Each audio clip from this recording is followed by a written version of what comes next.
Hey everybody, it is Road to Recovery, and I'm gonna throw the light on some things here. Get a little bit of light on here. Ooh, hey, there we go. Yeah, running a little bit late, but that's okay. Yeah, so it's been a little while. Last week I did not do my Monday morning chat because we had, or I should say I had, several things going on. One of the things I had going on was I scheduled an interview with my sponsees. So if you're interested in that, you can go back up to the conversation series and be able to see the conversation about sponsorship. And that was kind of cool because I was working with my sponsor from back then it was SLAA. I'm now participating in a brand new recovery group, and it's been really positive and rewarding experience. Been working inside of PAA, which has been great. We are doing one of the few face-to-face meetings in the nation, so it's a fantastic experience for all involved. So this morning I wanted to talk about something a little different, rather than just doing my normal chat. I was even thinking about making this an actual video where I could talk about it, but instead, what I'll do is I'll throw it on my chat, and we could just have a frank discussion about mindfulness. Um, Inside of mindfulness circles, there is a framework work called RAIN, RAIN, and I'll get to the details of that in a second. But before we get there, let me just talk about mindfulness in general, why I think it's really beneficial to practice inside of a recovery circle, and how it can benefit you. Um, Anytime you're dealing with addictions or bad habits, there's triggers that are causing things and there's external forces. So sometimes the external force can be the trigger, sometimes it's the thing that contributes to the path of you being triggered. In either case, when we are dealing with either the addiction or the bad habit, the idea is that you don't want to be white knuckling it all the time. And white knuckling is when you're using your willpower nonstop to say, I'm not going to do this, I'm not going to do this, I'm not going to do this. Um, Instead, the ideal situation is rather than white knuckling all the time, because if you keep doing that, you're going to burn yourself out, and eventually you'll cave and you'll give in. Is to at the time that you notice that things are starting to slide. Sometimes you actually feel it. Sometimes there's just the knowledge, like oh, I've been here before. um, I think most of the people that start to get that, they actually feel it. They feel it inside of their body, whether it's like, a change in the way your skin feels, a change in your attitude and your demeanor. You're starting to focus a little bit more heavily on certain things. You really feel it when you know that you're about to be triggered. How can you, instead of having to white knuckle it, disarm the things that are about to happen that you know are about to happen? Well, first off, practicing mindfulness, part of doing that is being able to identify those things, right? That is a huge component to this. And certainly I talk a lot about it on this channel. But once you get to the point where you've recognized what's going on inside of your surroundings and what's going on with yourself, to be able to put some tactics in place that will be able to slow things down and give yourself the chance of pulling out of the triggered state or out of the craving state. So there's this one tactic, it's called rain. It descended from Buddhist tradition, and it's a mindfulness state by where you achieve a calm, non-judgmental awareness of all things that are inside of your surroundings. And so rain it's got three primary points to it. It's you're being purposeful. So rather than just allowing things to happen and just nonchalantly walking into your triggers and your traps, you instead are going to be purposeful. So you recognize things are bad, and now you're going to start doing things with purpose. um, it's always present moment. So you're not planning ahead for the future. You're not saying, I'm going to do this later, or here's what I should have done in the past. It's always now. It's like, I'm aware of something. Here's what I need to do now. Right. And so you're going to take these tactics and you're going to put them in place here and at the current state.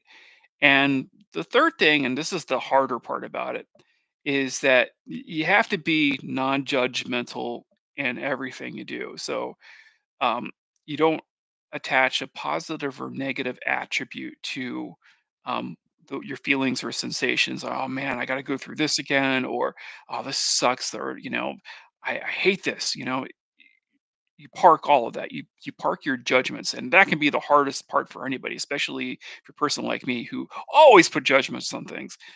Being not judgmental about when you're experiencing something is a feat in and of itself. And so the idea is like when you start experiencing these things, you're just going to be an observer, an impartial observer, right? And you're not going to do anything else but just observe. And when you take the judgments out of things, what it does is it allows you to be passive and you don't start spiraling in thoughts, right? So the second you start attaching your judgments to whatever feelings you're thinking, you're going to get ideas inside of your mind and then your brain starts to circulate. The idea is once you start taking the judgments out of things, all of a sudden all you're doing is you're just listening, man. You're listening and you're paying attention, listening to your breath, you're listening or you're attempting to become aware of your body and your sensations, and that's all you're doing. That's the state you want to be in. So, what does RAIN stand for? It's an acronym. It's the RAIN. R stands for recognize, and that's where you pause and acknowledge what's happening. So, thoughts, emotions, you know, what you're hearing, what you're feeling, all those things, right? The recognize part is, hey, I'm cluing in to what's going on around me, especially if you feel like you might be getting into that point where something bad's about to happen. Hey, all of a sudden we're just paying attention. That's all we're doing. The A stands for allow.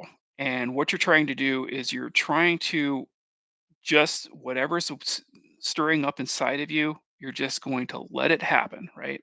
Now, this does not mean that we're letting triggers fly and stuff like that. You're taking a pause for a moment and you're just allowing all the things that are you're feeling inside to just kind of be the way they are. Um, and inside of the allow, you're not taking any action, right? That's the important distinction that people tend to think is like, oh, I should be doing something here. When you got to the R, the recognize, that's the part where you were taking action. The allow is now just anything that's inside of you, thoughts, feelings, you know, emotions. You're just going to non-judgmentally allow these things to just start flowing through. And then there's the investigative. Now, the I doesn't necessarily have to happen the second you're doing the allow to happen. The investigative can be a process where you start to do a little bit of digging. But what you're being is kind of a scientist at this point. It's you think of like the scientific method if you ever did one of those projects inside of school. Now you're just kind of like being the impartial observer and you're being the scientist. You're just, oh, okay, my skin feels a little clammy here. I feel my heart's elevated. um, you know and this is your rational brain starting to clue in all the investigative parts that, especially for addiction, like what are the physiological and emotional things that are happening inside of your body. Now you're being the scientist, you're collecting all that information. And then finally is the non-identification, so that's the N. And in the non-identification, you're just observing all the thoughts and feelings without being overwhelmed or controlled by them. You're being the impartial observer. Oh yeah, I feel kind of I feel a little bit of disdain here. Let's just kind of clue in on that. And I still feel a little bit crappy right now. And what happens over that period of time, if you do all four of these things, um, you start to see that your emotional state starts to become, oh, okay, I'm the observer. And if you're feeling sadness or anxiety or maybe sometimes even joy, whatever that thing is, exhilaration, right? All of a sudden, those things start to, kind of fade back down, and if you have your emotional scale where you have your highs and your lows, and then their center is like, normal existence, you know you're probably somewhere up above that line, or below that line, and then you'll feel yourself coming back into a point that's normal again, right? So if you take on this rain tactic, and you can start practicing, the key is practicing it.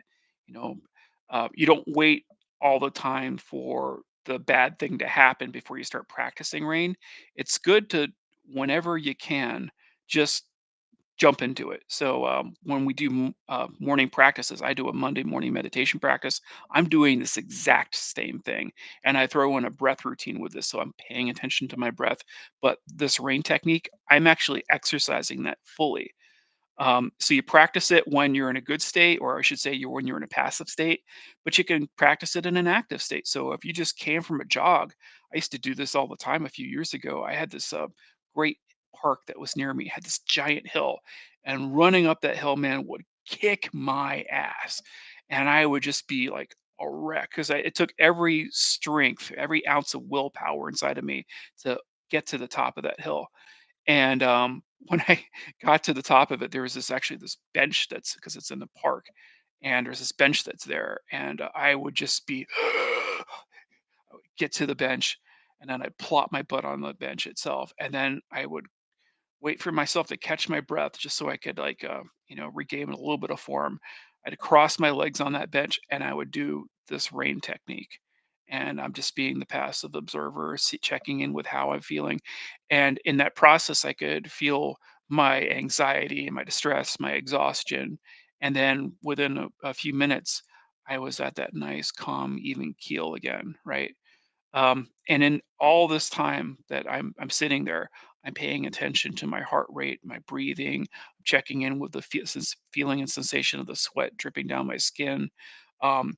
Sometimes I'm being able to, from a objective standpoint, look at the sky itself, look at the horizon, but I'm always in touch with myself as I'm doing that, right? How do I feel now? How do I feel now? How do I feel now? And you start practicing this over and over and over and over again, and you start to become adept at checking in with yourself.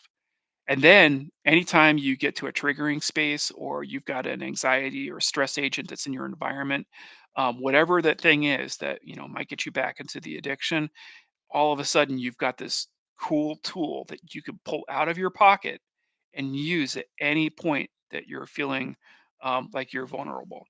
And when I say vulnerable, feeling that you might be triggered. And just checking my messages. Oh yeah, yeah. Halt is a fantastic one. Yeah, uh, Halt, the hungry, angry, lonely, tired. That's an old 12 stepper one. That's actually a fantastic rule to pull onto yourself. Um, yeah, I use Halt all the time too. So let's talk about that. That was a good discussion topic there. Um, Hungry, angry, lonely, tired. So you'll hear that if you go into any 12-step room, doesn't matter what your program is. We talk about the fact that these are all points, or all mind states that you can be in, that could lower your resolve and leave you to being more apt to either being triggered, or put you into a situation where you might be able to fall back into your addiction, and you have to pay attention to that. So hungry is obvious, right? If you're hungry, I don't know, I'm all right. I tend to be fairly good at this. My wife, when she gets hungry, oh my god, she is a wreck of a human being. Like, she cannot function. I hate being around her when she's hungry. Like, she turns into an altered state. I'm like, Jesus Christ, eat something. So yeah, that's a definite thing. And you don't even have to be an addict to recognize that hungry. If some people, man, they get flying off, their blood sugar levels go crazy. They've got to, here, have something, eat something, please. But it puts them in a bad state. Angry is the one I relate to, because I had anger management problems. So I would get angry, and then that would put me in an altered state where, for me, not for everybody, but for me, especially back in the day, I would spiral out of control in my anger. It's like I couldn't control it, and I was prone to flying off the handle. And that state of rage that it would induce inside of me, like I tend to think of like the Hulk, the comic book character. I would fly off, and then inside of my mind, I want to punch things. And back in the day, when I was like a younger man, I would use that anger because I used to get pissed all the time, and I would translate that into working out, and I was a workout machine, and I'd get in there and I hit the weights, and it was just pure unadulterated anger. And I've discovered, like, as I've gotten older in life, that's a terrible way to deal with your anger situation.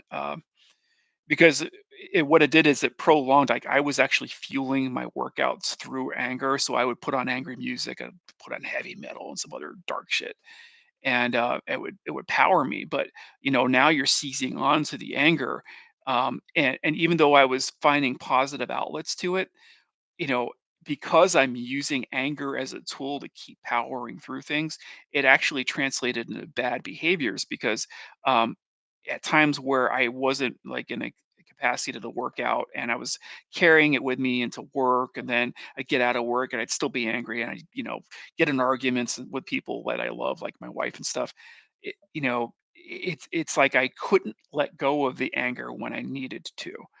So it stopped being tool and started being a burden. So yeah, anger can be a really bad one. So what happens when you're angry all the time? You're trying to unplug it, and how do you gonna unplug it? Probably through your vice. In my case, it was alcohol and pornography. So lonely's a good one, man. I have not met. I have been doing these meetings for what, 6 years now. I have not met a porn addict yet who doesn't deal with lonely, man. It's always one of those things. In their step four, when we're doing the analysis, is always one of their things. And that's because we tend to act out in isolation, right? You're not you're not looking at porn when you're around a bunch of people. Probably not anyway. You're probably looking at porn when you're by yourself.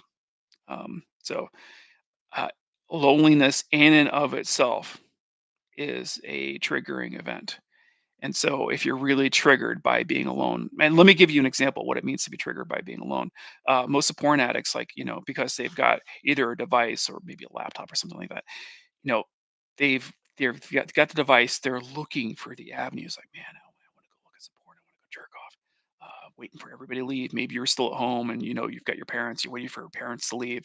Or maybe you're like a father like I am, and all right, the family's out of the house now, and you're so excited, like listen to that, like, it's like the excitement of, I'm out of everyone's gone, and now I've got the opportunity, right?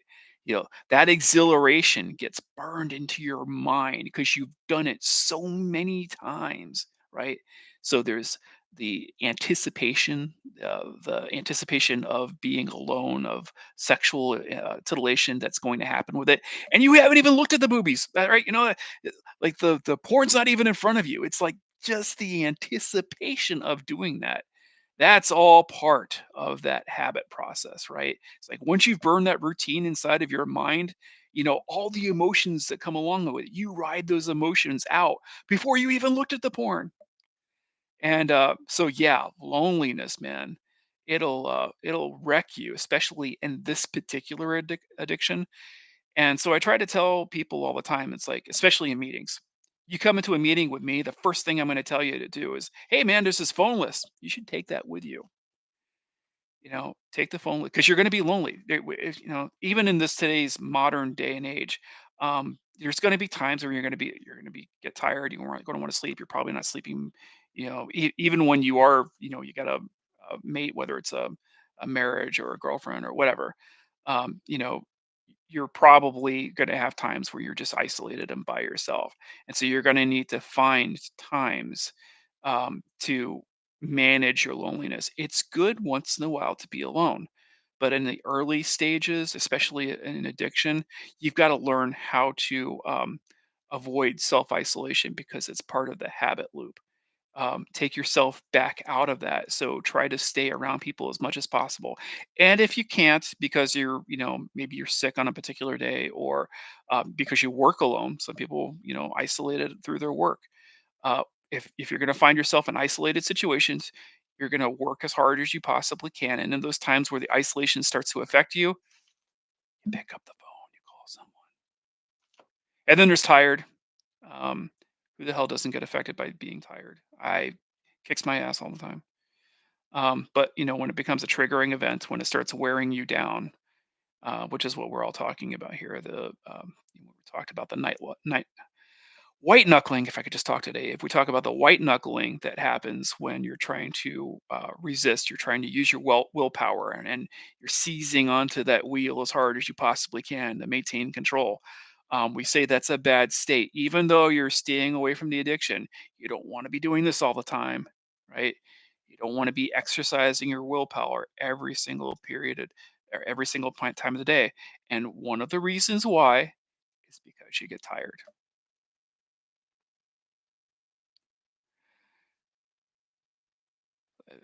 Glad that Jay Aaron brought that up. All right, I'm going to, even though I am on 10 minutes late, I've got to cut out of here, guys, because um, I have work I have to attend to this morning. So it's good talking to you again. I'm going to try to knock out a few more videos, and I'll post those as I get time to film them. What do I have coming up? I've got a few more sessions. We're going to have some more diverse topics coming up here on the channel, things that I think that we can add into our repertoire, so to speak, for our addiction and being able to manage, you know, the recovery process. And so I'm going to try to bring as much to the table as I possibly can to give you the tools to be able to fight your addiction. And if you have any questions, comments, concerns, go out to my Twitter. You can see the link above, and you can either DM me or just reply to one of my tweets. There's a community link here on on my YouTube channel. You can reach out to me there. You could also email me at road to recovery 11 at yahoo.com. And I'd like to get another interview set up at some point. If there's anybody out there that wants to just kind of talk one on one about their addiction, we can turn the camera off like I did with my sponsor video. Just turn your camera off and we'll hide your name. And if you want to talk about your addiction and kind of share it with the audience, I've even got the capability of being able to, you know, distort voices if that's necessary. Um, we can go ahead and just talk about it. And I think the idea of like filming it in front of a camera so that people can hear the conversation is really helpful. It helps the people who are listening who might be in a similar situation know how they might deal with the tactic or have some idea about how might be able to manage things in any situation. The reason why I share is so that you can hear my story and be able to relate to me on some level. Anyway, I'm gonna go. I'll talk to you later. Stay on that road to recovery. Take care.